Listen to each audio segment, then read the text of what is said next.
The Over the Bonnet podcast is brought to you by Merrimark Medical, Gympie Foam and Rubber, Luscious Licks and NiCad Earth Moving. In this episode, I do my first Skype interview with a man who has been a tireless worker for blood cancer charities. Neil Pennock has been described as one of St Vincent Hospital's greatest community supporters, raising close to $500,000 for the Haematology and bone marrow transplant unit, while also supporting nurses with postgraduate education through the TLR Foundation.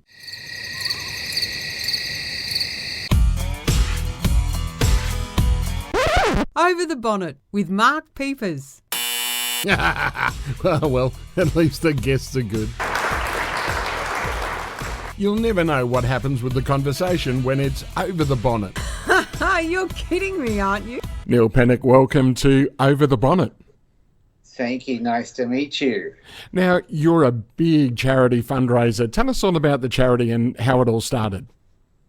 Well, look, it started five years ago or 6 years ago when my partner was diagnosed with a form of a blood disease called MDS.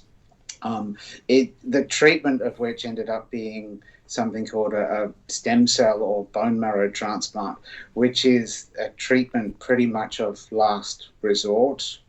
Sadly, he did not make it. And to honor his memory, I originally wanted to raise some money to set up a nursing scholarship.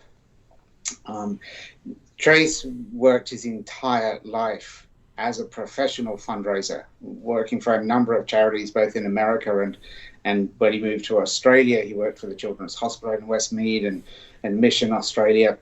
And ironically, he ended up applying for a job at the St Vincent's current foundation.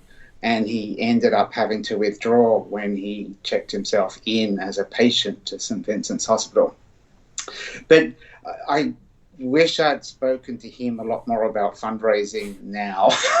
Sorry, back then, because that would have been really, really helpful. What have you learned through your fundraising? What have I learned? Yeah. I've learned that people can be amazingly generous. Some people can be amazingly, what's the opposite of generous? There are some beautiful people out there. I've learned a lot more about human beings than I ever thought I would. Some people that you don't think are going to help you in any way, shape or form just drop everything and shave everything. I'll get back to that later. Whereupon other people who are loaded with cash just aren't interested. There's no rhyme and reason. Sometimes it has to be very personal to them, and other people are just plain generous. So the generosity, especially of strangers, is amazing, absolutely amazing. When you're first approaching someone, what's the general reaction that you get? Nowadays, I get people rolling their eyes and running the opposite direction. We've been going for 4 years. We've been going for 5 years now, and it was a really interesting, I hate that word journey, but it really was a journey. When I started raising money to get a single nursing scholarship up and running, and I just thought about what Trace's mentality was, and that just wouldn't have been good enough. So I think we raised somewhere like $50,000 towards nursing scholarships. And we covered scholarships at the University of Sydney for about a 5 year period. But soon after we started doing that, the hospital announced that they were going to remodel the bone marrow and stem cell transplant ward at St Vincent. And so I just brashly approached them and said how much to have a room named after him. And they laughed and said, $300,000. So I said, holy shit. But I thought, how amazing would that be? How amazing would that be? What a legacy to leave him. Something that's going to help patients forever. And continually there's going to be a plaque above the room. And anyway, so to start with, there's a whole background on whilst he was even in hospital, he found out that the nurses were going to shave their heads as part of the Leukemia's World's Greatest Shave. And it was literally the day before he found that out, I had shaved his head, purely out of practicality. The hairs were falling out because of the chemo. They were going into the feeding tube, and at night he'd be scratching, and the feeding tube would start to be pulled out. So it was, anyway, so when he found out that the nurses were trying to raise money overnight, he literally just said, "How much have you raised?" I think it was about $700.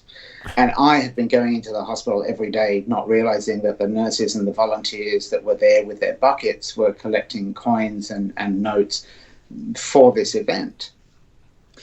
And he also then learnt that there was a nurse on the ward who had agreed to shave their head if they'd reached their target. So within an hour, Trace had already decided that he would be shaving my head, and that we would put our collective heads together. And overnight, I think we raised $7,000. Wow. And the event was happening the next day. And I remember it specifically because it was Friday the 13th of March, 2015. And good things do happen on Friday the 13th. He lasted another 4 weeks after that. But I got to see some of the most incredible parts of humanity from those nurses, which is where this whole thing stems from. I have a lot of respect and admiration for people that can do that job. I don't think I have the emotional strength to do that, or would like the paycheck that they get either. So if we can help them to fund education for those that want to specialize in that area, then I'm all up for that. So you're still raising money for the scholarship? Yes. So it's an interesting one. So I'll talk about the fundraising later if you're interested. Absolutely. But we did raise the $300,000 to have the room named after him, and it was the same room that he actually had his treatment in hospital. It looks like a hotel room. He would have loved it. So, but the fact that we raised $300,000 is just amazing. How does it make you feel? Humble, really. Emotional too. Because this is not me. I just happen to be the annoying one that organizes things. It's the friends and the family and the strangers that want to join in and help raise money that just puts everything in perspective. It really does. So we reached the 300,000, and then I decided. I spoke to the University of Sydney. I'd already had some communication with them because the money that we raised through the Arrow Bone Marrow Transplant Foundation for nursing scholarships. I approached them and said, "Look, I've got this charity that we've set up now. How much would we need to raise if we wanted to make this scholarship perpetual? Not just to help one or two nurses, but as soon as a nurse graduates, you then let somebody else in under Tracy's name." That to me was brilliant. And they said $160,000, which when you've raised 300, you're like, well, still, it was like a holy shit moment, but we've already raised 300,000. Can we keep the momentum going? And up until COVID, yes, we did. We used the City to Surf in Sydney. We put on a marquee. I get to choose the beer and the wine at the end of it, so there's an added bonus. You're not just raising money for nothing. And it turns into a fantastic day. We raised $100,000. I had the pleasure of giving the Dean of Nursing one of those really stupidly, ridiculously large plastic checks. What's their reaction? They're grateful. It's amazing. Are you talking about the University of Sydney? Absolutely, yeah. Yeah, no, they're really grateful. The reaction I usually get from people when I first say I'm going to do something is almost like, yes, of course. Yes, they're there. And they're like, until you start doing something and they can see it's tangible and that you actually mean it and you are going to follow through with it, then the reactions change. I'm told by a lot of people, especially when they lose a loved one, that there's all these great ideas of fundraising and stuff, and they get to about 10% and realizing it's quite hard and kind of give up.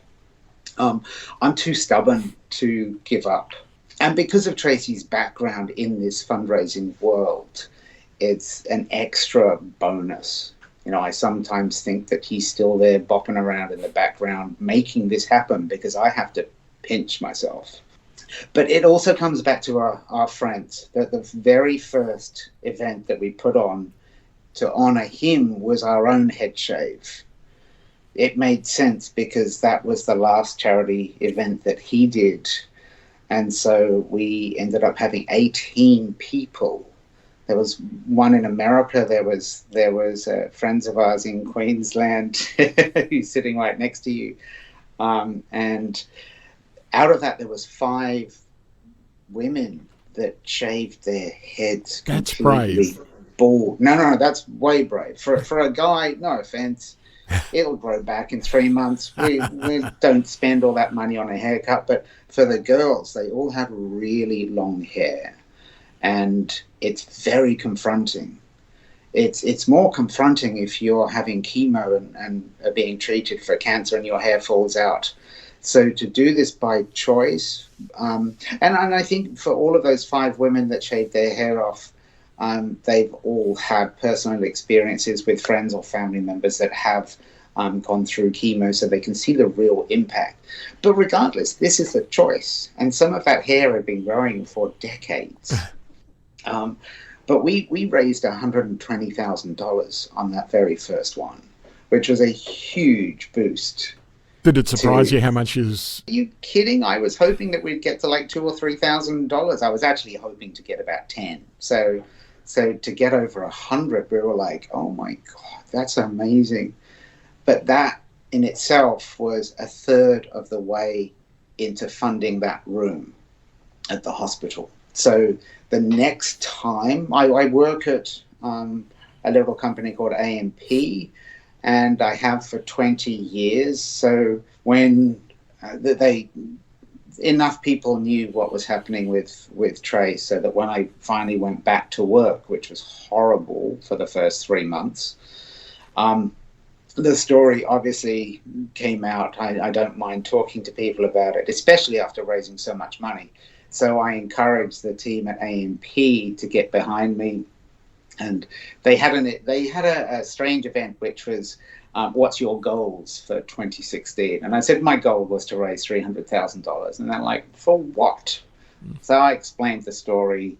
They really helped. So we had the AMP team do the City to Surf. So the AMP tent, they paid for everything for their employees. For those of them that wanted to raise money, they would raise money for St Vincent towards the Trace Ritchie patient room. I did something really dumb, which was I'd done the City to Surf in 2010 with Trace, and we stopped at the first pub on the route and we drank a bottle of wine. So to honor him, I thought it would be a really clever idea to put a bottle of Pinot Gris in my camel pack, which I did drink en route. I will never go running and drinking again. It took me over 3.5 hours to do a 14-kilometer course.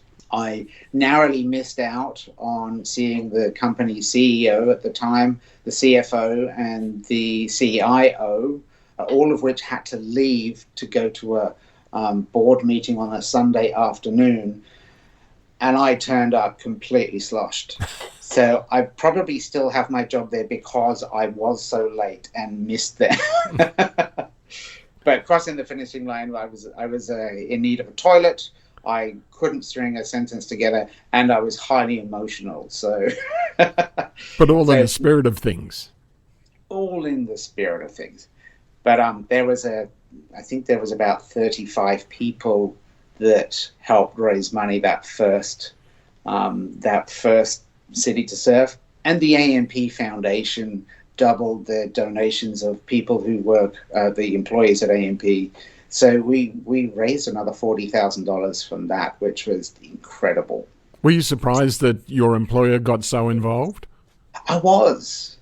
I was. So with most corporate foundations, they have a very clear set of guidelines as to which charities they will support. And health doesn't really appear in a lot of them, because once you start supporting one, so they won't, it will never be, my foundation will never be on the list of their charities they support, but they will support the employees and their choices in their charities. So I've been incredibly grateful for them, incredibly grateful.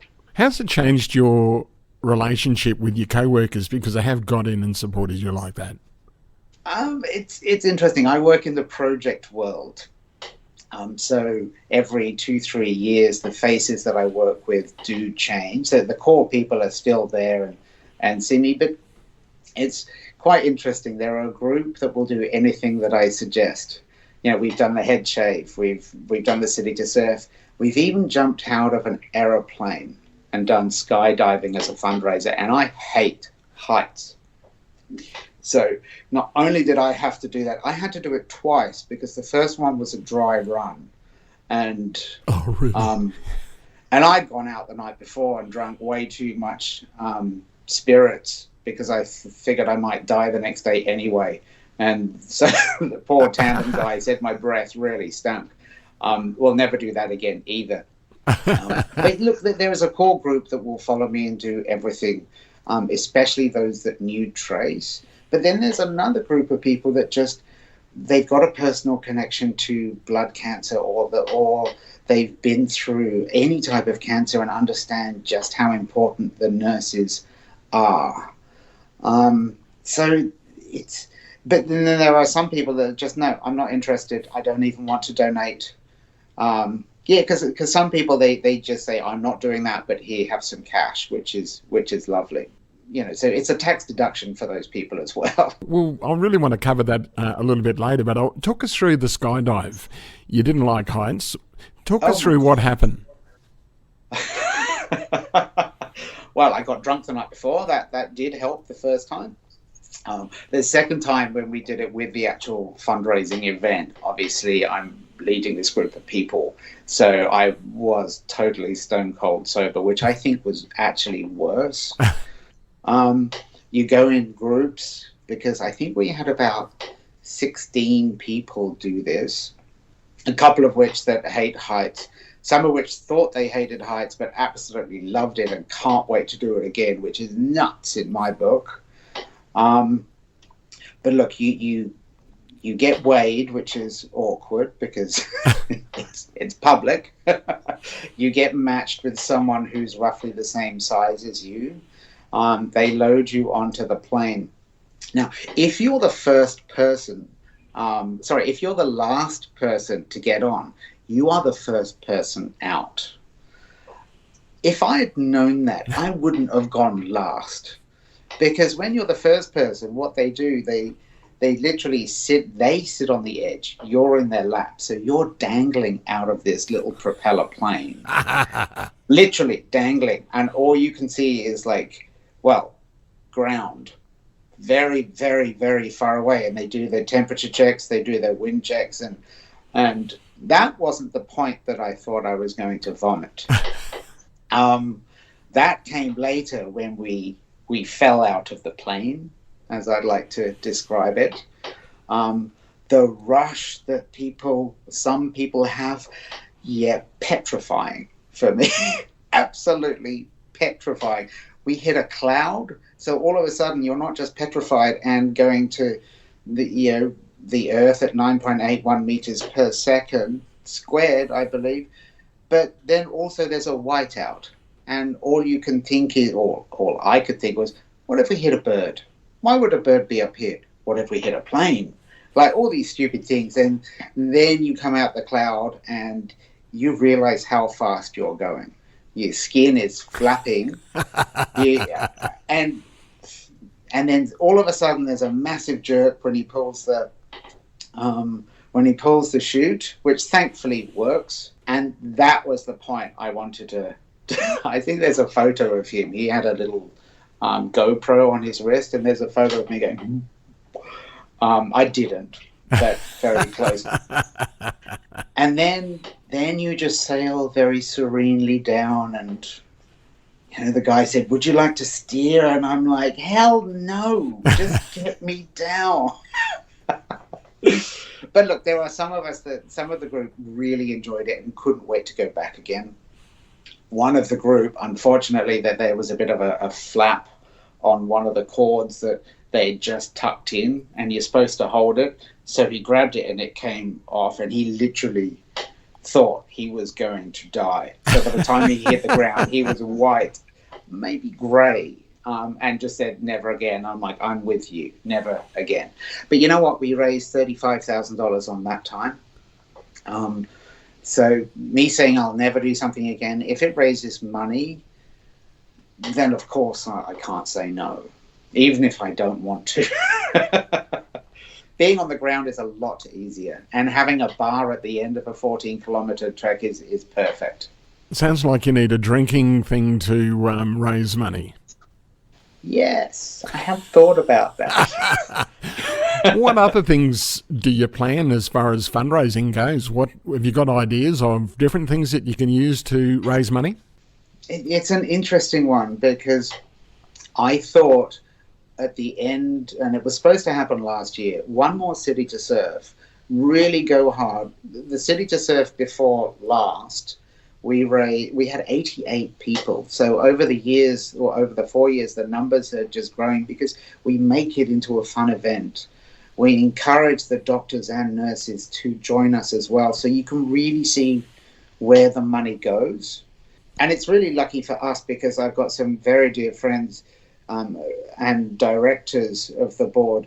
We put in the money to fund the overhead. So every single dollar that gets donated when we do the City to Surf or any of those events goes directly to that, because we cover everything else. We were supposed to finish last year, and that's when I was going to put up my fundraising cap, because the next thing and the major focus from now on is going to be recruitment of the next generation of stem cell donors onto the Australian Bone Marrow Donor Registry. And for that, we're working with the University of Sydney to start with, to set up a program called OzMarrow that recruits university students, that if we set it up correctly to begin with, it's going to be repeatable and sustainable and then expandable to other universities and sports clubs and everything else. And the funding that we need for that, we can actually apply for grants for, once I find a good grant writer, because that's not my skill set. But we will still try and raise money. I think the City to Surf has turned into such, pre-COVID, had turned into such an enjoyable race. You're walking or crawling, or those crazy people that run 14 kilometers. And I've got a good theory about this. My running got better over time because you knew there was a bar there.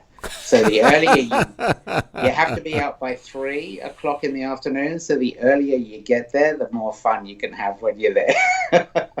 And that seems, from what you're saying, an underlying theme for what you're doing. You're having fun while you're doing it. That's what it's about. Like, what we're ultimately trying to do and trying to help is just so serious that you've got to interject as much fun into everything else so that you can tackle the serious issues and hopefully encourage more people to return and to support you into the future. He's obviously had a very big impression of your life, quite an understatement. Talk about Trace. Let's find out about the man. The man himself, he was born in a farm in Oklahoma, west of Oklahoma City. Moved out to San Diego, Santa Barbara, then San Diego, and started his journalism career journalism degree went directly into fundraising. He knew from a very early age that he wanted to be a fundraiser and to work in the non-profit world. I know he worked for Susan Komen Foundation. I hope I've probably said that wrong, but it's a massive breast cancer charity over there. There was a hospice he worked for. But part of his fundraising was he actually won a scholarship through the Fundraising Institute of Australia, FIA, and he flew into Sydney. I have no idea on the year, but it was being held in Adelaide. And he won a scholarship with airfares and accommodation, and he flew through Sydney to Adelaide. And on the way back, he met someone who's one of my best friends years and years ago. So Tracy fell in love with Australia there and then. So he came back for his 40th birthday in 2005, and that's where we were introduced. And we clearly liked each other, and it was his sister who was there with him that I became immensely dear friends with, and still to this day. A year had passed, and she was leaving Oklahoma to go and spend the long weekend with her brother in San Diego, and said, "Hey, do you want to come over and play?" I'm like, well, as it happened, I was visiting my friends and family in the UK. And so I said, well, I can just change my ticket and do around the world. So there I was at San Diego airport, being met by Tracy's sister, Brenda, and Trace. And that's when we got together. I didn't tell my work that I wasn't coming back for a couple of weeks. I had my computer with me. I could work remotely, which is ironic now when we look about how we're now working around the world. I just had to start working a lot earlier. But we started making trips backwards and forwards between California and Sydney. Trips to the US, especially to San Diego, involve a stop in Los Angeles. I had some friends from Sydney friends that ended up moving to LA, so it was always a fun trip for me. But I also had a dear friend of mine who worked for Qantas and put me on something called staff travel. So it was really nice for me to be able to fly business class at the fraction of the price, whereupon Trace would have to spend 14 hours in economy to come to Sydney. But we did that for an entire year before he decided that he wanted to move and relocate to Sydney, which obviously was wonderful. We would still go back to Oklahoma for Christmases and Thanksgiving, but we had to divvy it up between spending time with family here. And so Thanksgiving's always one in the US and Christmas is in Australia, which was very bizarre for him because, Christmas is all snow and cold. It's not like that here. But he acclimatized to Sydney incredibly well. And then to get working in the non-profit section was fantastic for him before he then went to Children's Hospital, Westmead, which I think was probably one of the most challenging jobs for him, to be working around and for sick children. It takes a very big person to do that kind of work as well. But what can I tell you? He was a very extravagant little guy. I say little guy, he was still taller than me. But on one of those days, we decided that we would go to Tahiti, and between us, we worked out how much room we had on our credit cards and went, bugger it, let's do 5-star. So we would go on these excursions and blow the whole budget and then spend the rest of the year repaying it. Another year, we went to Hamilton and Hayman Island and pretended we were, very well off, which was never the case, but met some amazing people. He was a very happy little guy who attracted other people around him wherever we went. So when I started fundraising, that's half the reason why people want to help, because they were already endeared to his heart. And his sister flew back to Sydney. She was due to come back twice last year, once for my 50th and once for the City to Surf, which clearly didn't happen because of COVID. Sorry, what? That's all right. Now, you talk about COVID. It's really affected your fundraising. How are you working around it now? It was really bizarre. I got a little down last year, being so close to that goal of making that scholarship perpetual. And the way the scholarship works is that once you hit your $160,000, that goes into an endowment. And so it needs to be there for 12 months before it accrues interest, and then the first scholarship has been handed out. So we've already started helping people by other donations to put nurses through. So we have nurses right now who are studying for their degree in master's degree in cancer and haematology nursing.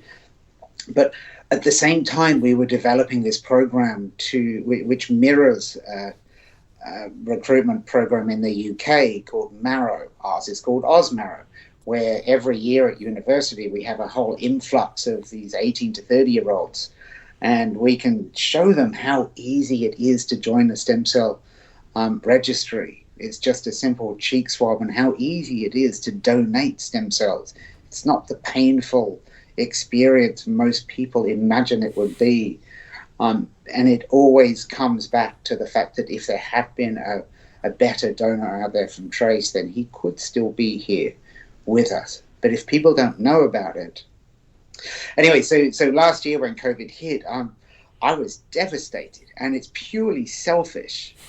Like, we were so close, like $60,000, and then I can stop hassling people to jump out of planes, shave their heads, or run the 14 kilometers on the City to Surf. And effectively, I was going to hang up my fundraising hat and then continue to do the City to Surf, and then put that money towards additional nursing scholarships or research that the nurses wanted to carry out into GVHD and other stem cell transplant related topics. So both the City to Surf and the face-to-face recruitment drives completely finished, completely put on hold for obvious reasons. There's people around the world, especially in America and England and Europe and, South America, all around the world, dropping dead. And here am I, pissed off that I can't get a group of 100 people. I mean, the City to Surf has 80,000 people, plus another 10,000 waiting for their friends and family at the end of Bondi Beach. And here's me getting upset that we're not going to be able to do our City to Surf or face-to-face. So look, the way the City to Surf adapted this year, they made it a virtual event. I mean, they got less than 10% of the people they would normally. But I did it with my poor flatmate who's endured everything.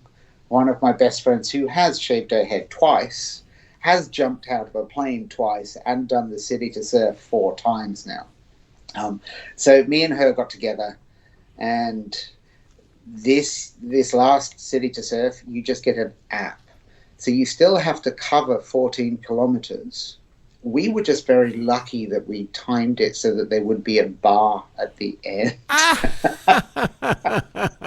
It wasn't the bar that I was planning on going to. There was actually a pop-up bar on Circular Quay in the Botanical Gardens that we literally had 500 meters to go. So we walked 250 meters one direction, and then she's like, no, we're going back to that bar.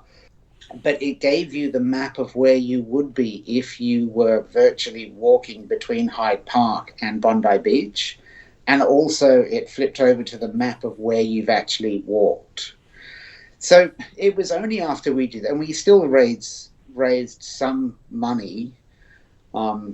And I turned 50 in the middle of the pandemic last year as well. So I think we raised $20,000 just from having a birthday. Still significant. It's massive. I'd turn 50 every year if that happened.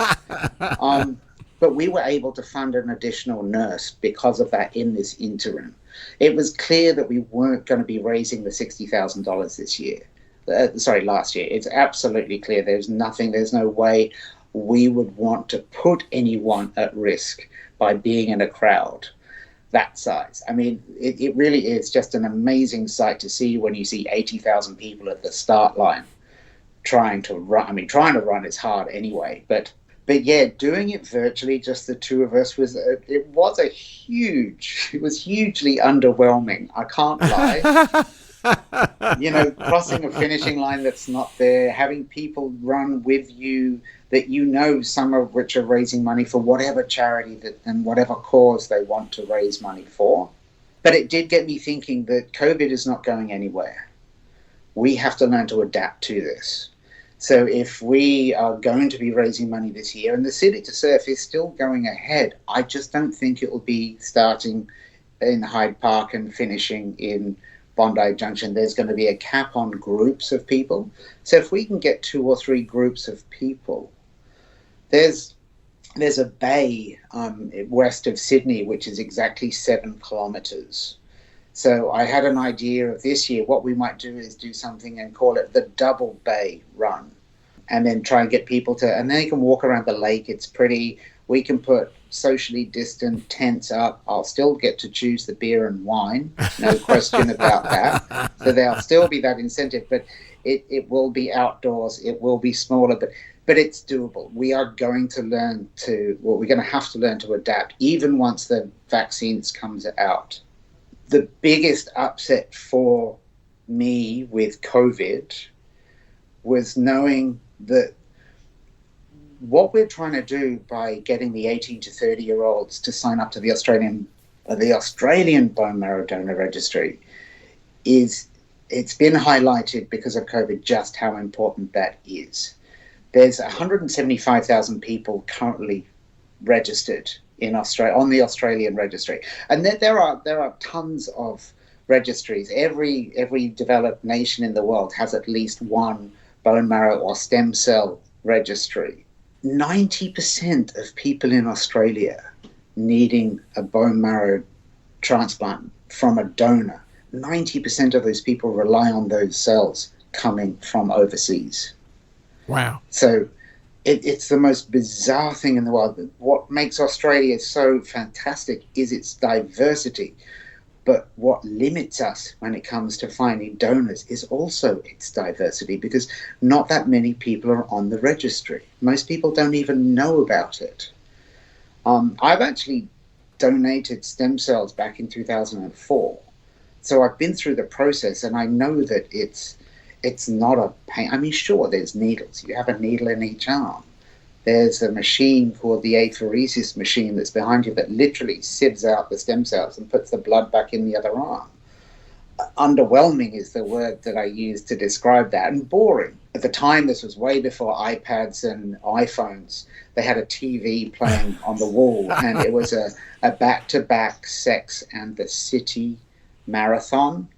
So I just 5 hours of that Sarah Jessica Parker in the background, yeah. Cannot do that, really. But the transport of stem cells from overseas registries and overseas people, they were hand delivered, they were hand couriered by plane to that hospital where the person is waiting. There's only a 75-hour window that those stem cells are viable. So they had to start thinking about, can we cryogenically freeze them? How can we get them here? And so a lot of the stem cell transplants have been put on hold whilst they try and work out the logistics of how it's going to happen. So it's just highlighted the need to get as many new people on the registry as possible. It's important to get more people to donate. And what would you suggest to people that wants to, how do they find out about it? Well, let me tell you a little bit about the process. You will only donate if you come up as a match to someone that needs it. So it's not like blood where you can donate and they'll store it. You don't store stem cells. So what you need to do is be registered. And what they do is just do a cheek swab. You can do this. It's all online now. It really, if I know I've set up the page on tlr.org.au that's got links to absolutely everything. But you sign up, you get a kit in the post. It's got 4 cheek swabs. You literally 30 seconds, scrape it around, a couple of the cells come off your cheek, and they will use that to test your tissue type. Now, you can only donate to someone who has a very similar tissue type to you. So right now, only 1 in 1,500 people are ever going to be called up to be a donor. And your stem cells can go to anyone around the world. And you just go and donate them and they'll end up on a plane. Well, COVID permitting, of course. So once you get onto that registry, you'll know that you can only donate to someone with the same. It comes down to your genetics. It comes down to your ethnic background. And this is why I say Australia is so diverse. And when people from 2 different ethnic backgrounds get together and have children, it makes it that harder to find someone with the same tissue type, because you inherit half of those genes from your mum and half of them from your dad. They're called HLAs, human leukocyte antigens. They're just little proteins on the cell surface, and it's so specific. If you're not a right match, then what will happen is when you give those stem cells, that person then takes on that immune system of the donor. And if you're not the same tissue type, that new immune system effectively attacks the patient from the inside out. Now, that's what happened to Trace. It was the most horrific thing I've ever seen. And he went through it with such grace and with such gratitude. He had no other choice. When someone needs a transplant, the doctors will immediately go to your brothers and your sisters, because there's a 25% chance you are going to be the perfect match because of those, if you share the same parents. But again, there's a 75% chance you're not going to be a match. And that's why his sister Brenda was just devastated when she had really hoped that she would do anything for her brother anyway, but she thought she would be able to give the stem cells. And it's a hard thing for people to understand, that it's not like the same as your blood group. It's really specific. But all you need to do is register. If you do come up as a match for someone who needs it, then the registry will contact you, and you will have to go through a blood test, and they will make sure that you're physically fit. I mean, they care about the donor just as much as they care about the patient. They're not going to put either at risk. But if you do pass all of those tests, then here's the amazing thing. That donor could be the only person in the world that can save that patient. It's an amazing thing. I was literally talking to one of the apheresis nurses this morning at St Vincent's, and I asked her, I said, what's the general feeling of someone that's sitting there in that chair? And I know, I told you it was the Sex and the City thing. It was underwhelming and boring for me. Now you've got iPads and iPhones and stuff. It's a lot easier. But I said, what's the overwhelming feeling of those people that knowing that they're going to potentially save someone's life? And she said they're excited and they enjoy the process because it's not painful. And they know that what they're doing is so important. And more importantly, they know that they are potentially the only person on this entire planet that could save someone's life from just sitting there in a chair with a couple of needles in you. Gives me chills just the thought of it. I mean, it's a little bit more complicated than that, obviously, because you've got to have daily injections for 5 days, 4 or 5 days into your stomach that make you overly produce stem cells from your bone marrow. So the olden days used to be, people still talk to me about this idea they have of someone with a corkscrew and a mallet going into your hip bone and like wrenching out some bone marrow. It does, obviously, it's not as gruesome as that, but for 10% of the people, they still will want to put a big-ass needle in your hip bone and suck a bit out, but you will be out for the count. I think if I had the choice right now, I would probably prefer that because it's an hour rather than 4 or 5 hours sitting there. But yeah, they make you overly produce stem cells, so your bone marrow goes into hyperdrive. And the stem cells, before they differentiate into the blood cells, it leaches out into your blood system. Whoever thought of this is just a genius. But you literally sit there, the blood comes out from a needle in one arm, sieves out the stem cells, and everything else goes back in. So it's not even like giving blood where you're slightly anemic at the end and you need that sugary drink and a biscuit. But I think if you do that, you need more than a bloody biscuit, that's for sure. How did you feel afterwards when you'd actually done it, despite what you'd gone through with Sarah Jessica Parker? But how did you actually feel? Oh, look, I wasn't donating my stem cells. I just went through the process at the hospital for a genetic. I've got a biology background, but I did it for one of the doctors who was conducting experiments. An experiment, and I turned out to be in the placebo group anyway, but it was still, they needed to harvest stem cells. So it was fine.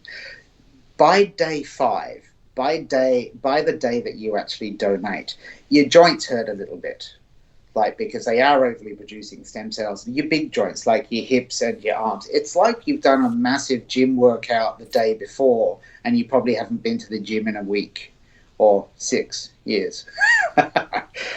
So look, there's a certain amount of soreness that comes from it. But if that's the only downside, and you're potentially saving the life of someone that's going to die without your help, then I love hearing those stories. I just absolutely adore hearing those stories, because ultimately you're doing this, unless it's a brother or a sister, you're doing this for a complete stranger. Well, that was one of the things I wanted to ask. Is there any connection between the person that receives the transplant and the other person who donates? Well, again, if there is a family member that needs it, they will go throughout your entire family. Is generally when the entire family wants to join the Australian Bone Marrow Donor Registry anyway, to feel like they're doing something. But again, the chances of you being a perfect match, if you're an identical twin, lucky score. But again, there's a 75% chance that your brother or your sister are not going to be a match. So you sign up to this registry, and chances are you're going to be donating to a complete stranger anywhere around the world. There's some privacy issues, obviously, where the recipient can ask the information, or they can pass on a thank you card to that donor, and then it has to be a number of years, I believe it's 2 years, before there's any chance of those two even meeting. But when they do meet, those videos are amazing. There's a charity in the UK called the Anthony Nolan Trust, and they are the world's first bone marrow or donor registry. They're the oldest, the first one in the world, and they've got so many stories on video on YouTube. You can see where patients get to meet the person that saved their life.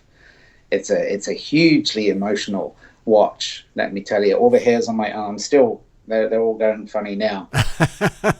But yeah, so it's the same as you donating blood, in the fact that you don't know where your blood goes to. Stem cells, it's very individual. Like, your stem cells are only going to save one particular person.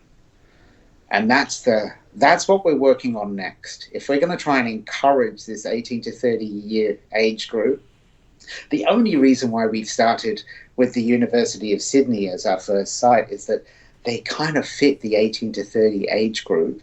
There's a new influx every single year, but ultimately we would love to get more people, whether they be in TAFEs, we can educate people as they leave school, and working with the Australian Bone Marrow Donor Registry themselves, sports clubs, I mean, anywhere.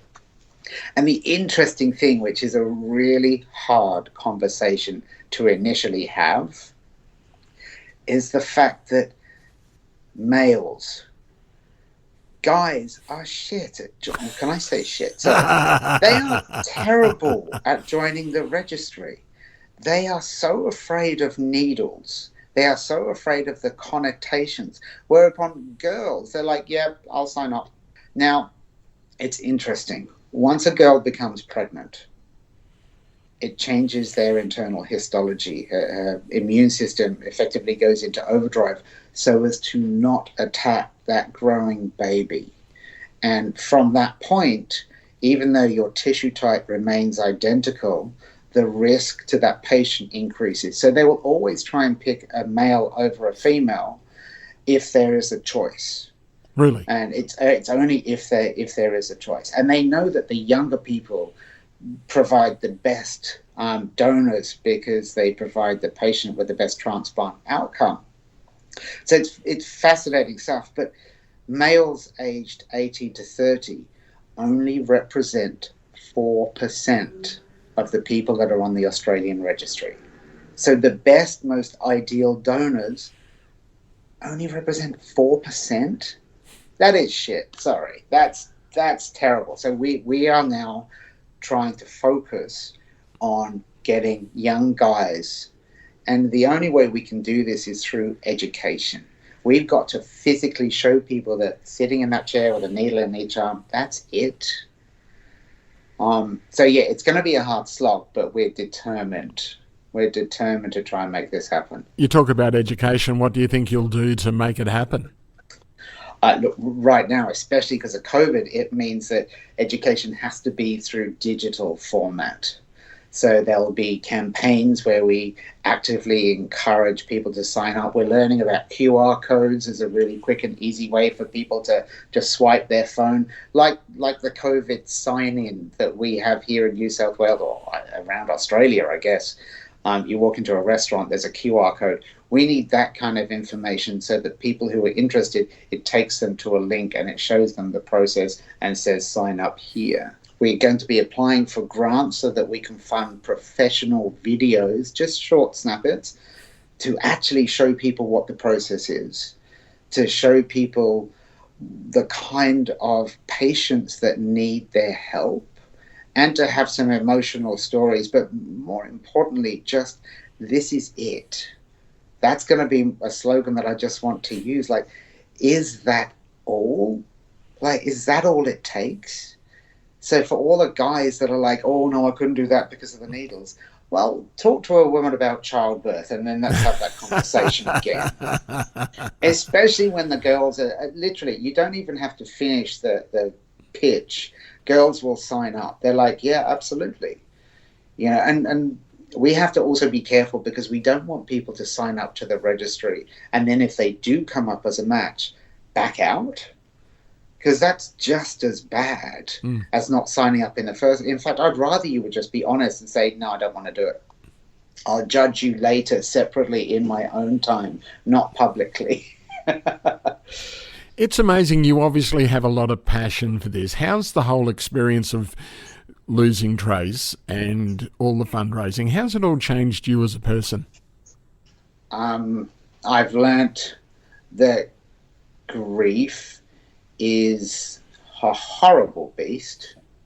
It doesn't matter how many years something's happened that you've lost someone. It can rear its ugly head at any time. It can be a smell. It can be music. It can be a feeling. It can be a TV show or a movie.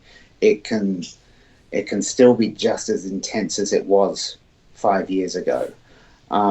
I've also learned that I don't care if I cry in public. So what? It's taught me that I hate public speaking. It's one of those awful things like jumping out of planes. I literally have thrown up in my mouth whilst giving a speech before and had to swallow it. It's just, it scares me. So I've spent a lot of time in the last 5 years going to courses at NIDA, public speaking courses, to learn how to get a message across without looking like a complete buffoon. And also learning it doesn't matter if you look like a complete fool, as long as it's from the heart.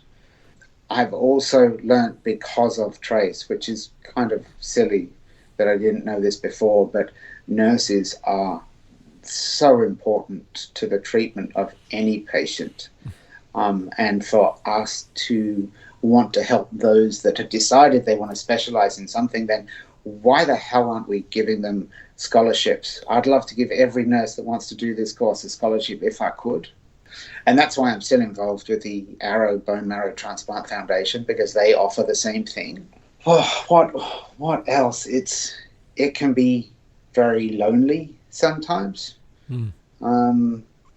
But being so close to his family still, and it's really interesting for me. Clearly, he's a man, I'm part of the LGBT community. Going to Oklahoma, which is one of the Trump-loving reddest states in America for Thanksgiving and other things, and sitting there trying not to have conversations around politics at the table, being so close to them has really helped. And I still, this is the longest time I've gone without being on a plane to Dallas and then on to Oklahoma. I am very grateful for technology, though. Let me tell you, doing this right now on Skype. We've got Skype, we've got Teams, we've got Zooms. It has changed the world for the better, I think. So there are some goods to come out of this. As far as Trace goes, it does make me feel good. It does make me feel proud, because I think he would be amazed. He always used to laugh at me and roll his eyes and say, "You'll always, if you fell out of a building, you'll land on your feet." There was a hint of jealousy there, but a lot of love. And I think he would be an emotional basket case right now, knowing that we've got this room with his name on, that we've got nurses out there that have been educated because of his scholarship, and knowing that we're going to try and find some new stem cell donors that are going to help people in his shoes and give them a better outcome than him. It was interesting you said you'd been talking to a nurse only this morning.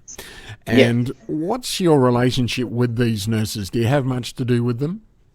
I do. Look, I have so much love for those. I've seen what they do on a daily basis, on an hourly basis.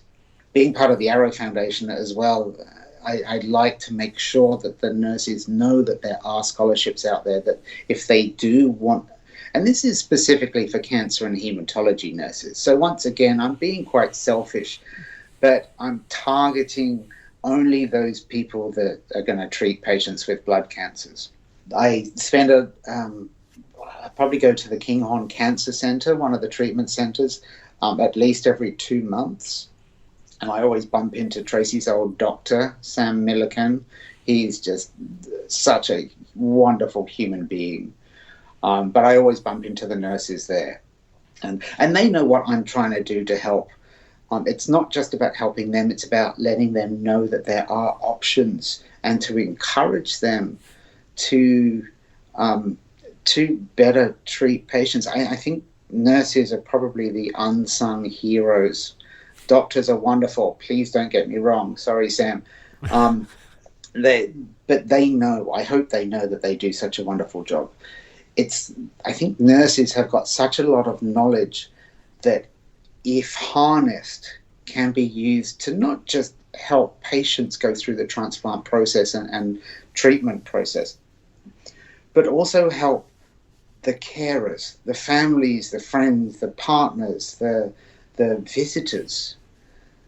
If they can see things that need improving and can think or can be encouraged to explain how they can improve it, we can actually improve patient outcomes into the future, and they can be a big part of that. So I'm a big proponent of supporting that as well. Do you find that what you've done with your fundraising is how you dealt with your grief?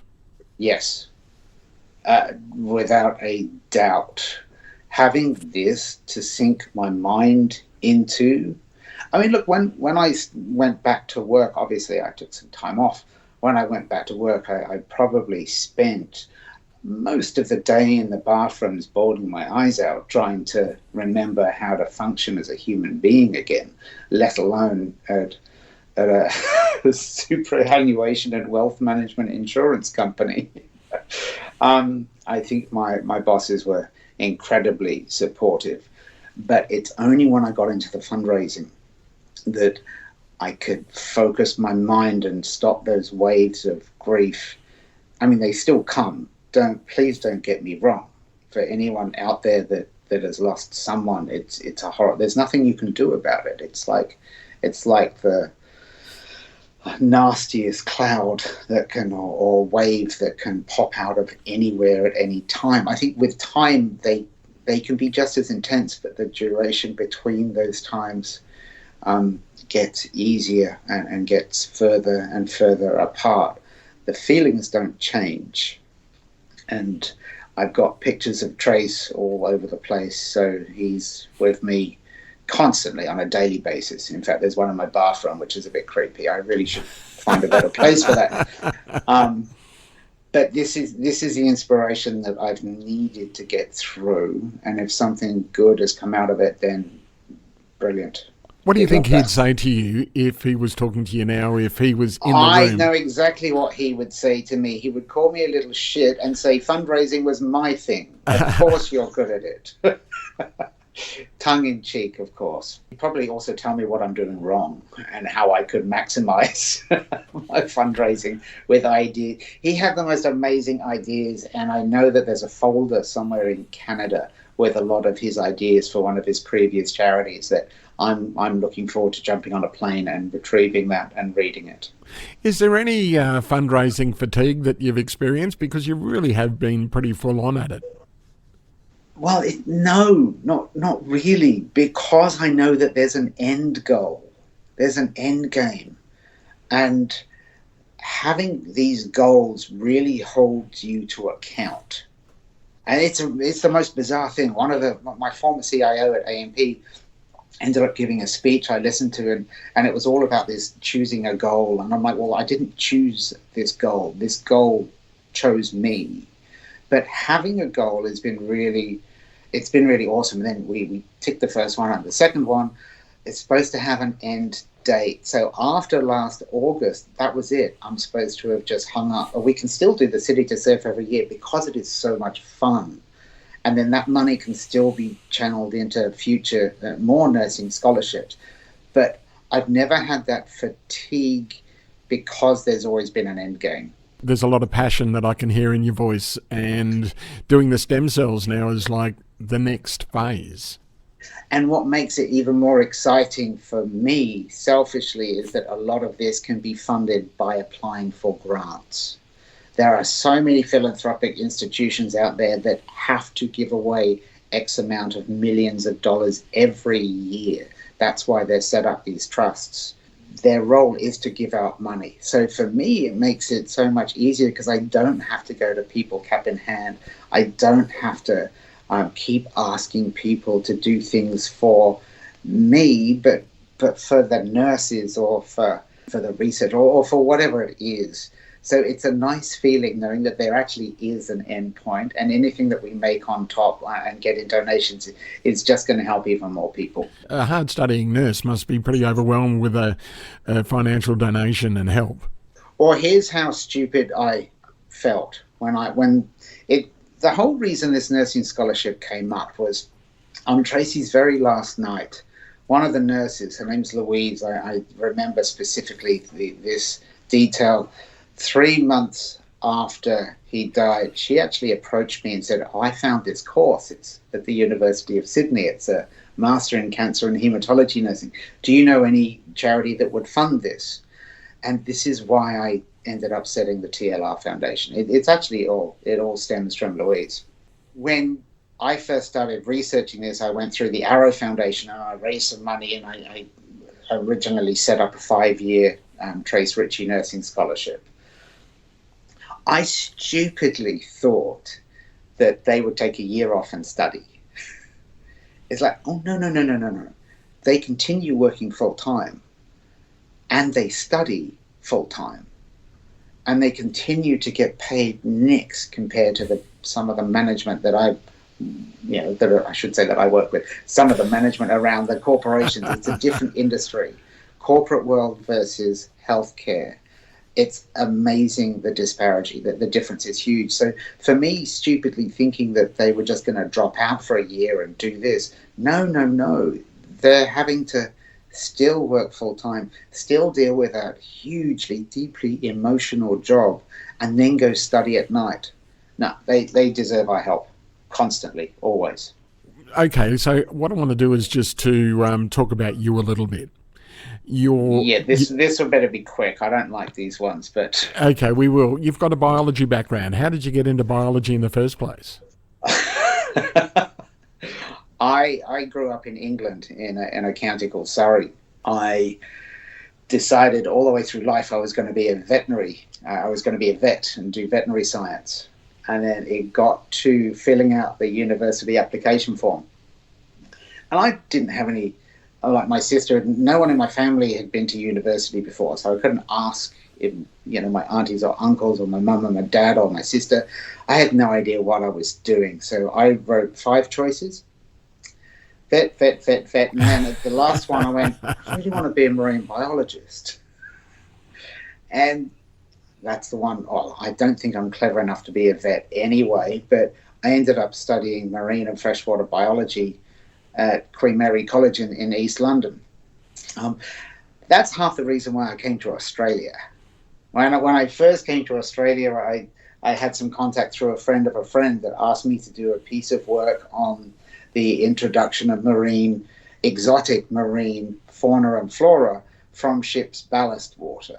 So like a ship would come from, say, Japan and have ballast water. It would get here, dump the water out with all of these new organisms that either broke out, like the crown of thorns or these particular seaweeds in Tasmania. And that's what I thought I was going to do. But then I saw the paycheck that was associated, and I sold out for money. It's not something that I'm proud of. I got a job offer at Foxtel. The first couple of months they established Foxtel. My interview was, if you can be here in 45 minutes, you got a job. So I started off in the library, and then I got a job at the Comedy Channel, which is where it suited me. A lot of humor comes from. And then I got a job at A&P again because of the money, and I've been there. I can't believe I've been there 20 years, but 20 years has blinked. It has gone. That was it. You asked me why I'm not doing marine biology. Easy. Money. Something, if I could have been independently wealthy, yes, I would be a marine biologist. But then I started at A&P, and one of the girls I worked with went off on maternity leave. And they said, well, who's going to do our budgets? And I went, well, I can do that. I couldn't. So I had to then go home and study all about accounting and budgeting. And I've been doing that ever since. Right place at the right time? That's all it is. Pure dumb luck. Landing on my feet again, as Trace would say. So it sounds like now trying to promote this stem cells, you're again in the right place at the right time and the right man for the job. And the right man for the job, I hope. Well, no, not quite the right man for the job. And so I've got a couple of people. I've got one specific guy from the University of Sydney, a student who's on the TLR board called Delir. Who better to help a 50-year-old man and a bunch of 40-something-year-old board members discuss how, or tell us how best to approach males age 18 to 30 at university than a 22-year-old. Some of these young kids now are just... When I was at college, I was in the student bar most of the time if I managed to make it to a lecture.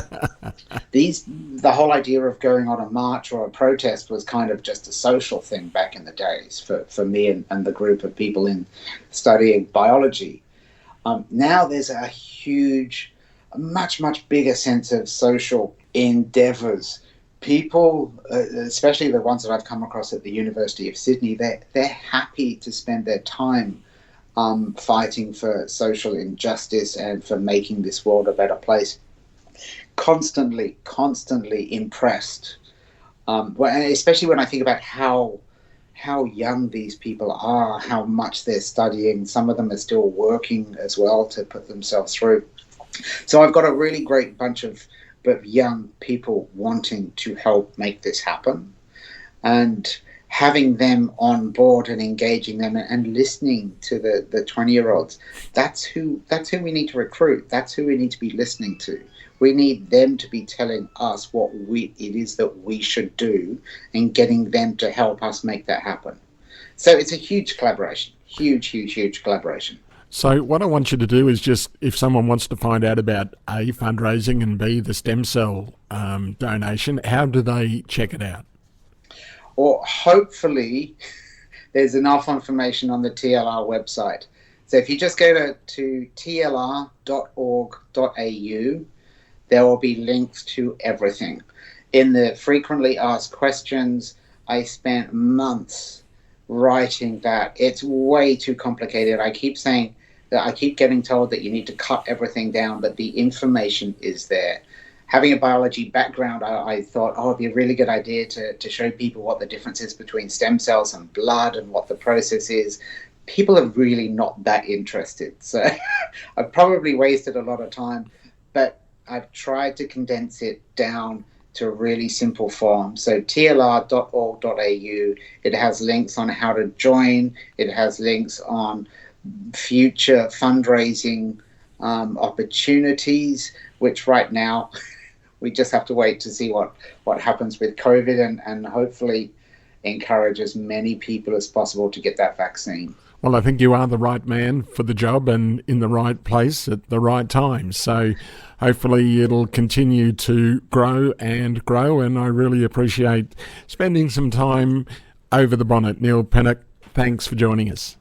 Thanks for having me. Nice to meet you. This podcast is brought to you by Merrimark Medical. Merrimark Medical is your local medical practice in Gympie, specialising in quality family medical care. Are you always sick? Ranging from acute medical issues to management of long-term chronic conditions. When you need to get better, even if you have complex health problems, get the right diagnosis with Merrimark Medical. Contact Merrimark Medical in Gympie on 54811 873 or find them at 18 Young Street. The podcast is also brought to you by Gympie Foam and Rubber, your local store that specialises in foam cut to size. They've got all sorts of good stuff like upholstery and craft foam, even loose fitting foam. The shop is packed with things like mattresses and pillows. Not so squeezy. Now, they'll help you get down and dirty and save your feet with rubber flooring and mats, anti-fatigue matting, and they have industrial mats and rubber. If they don't have it, Andrew will get it in for you. Plus, for Over the Bonnet listeners, mention the show and ask for your discount, and you'll receive 10% off the price. That's right, 10%. Only for Over the Bonnet listeners when you mention the show, and you have to ask for your discount. That's at Gympie Foam and Rubber.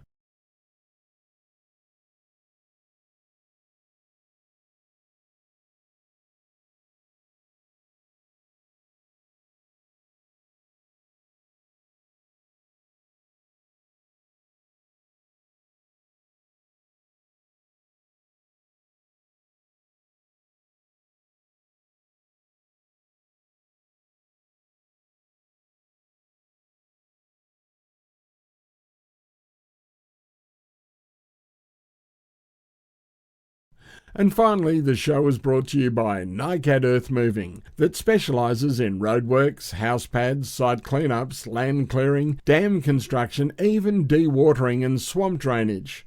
I didn't even know you could do that.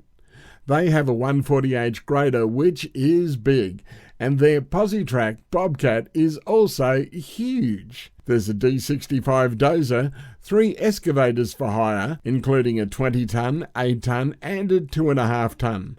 Plus they provide side truck hire and even have a roller and a water truck. So contact Carl Dakin at NICAD Earthmoving on 0488 228806 and the earth will move for you.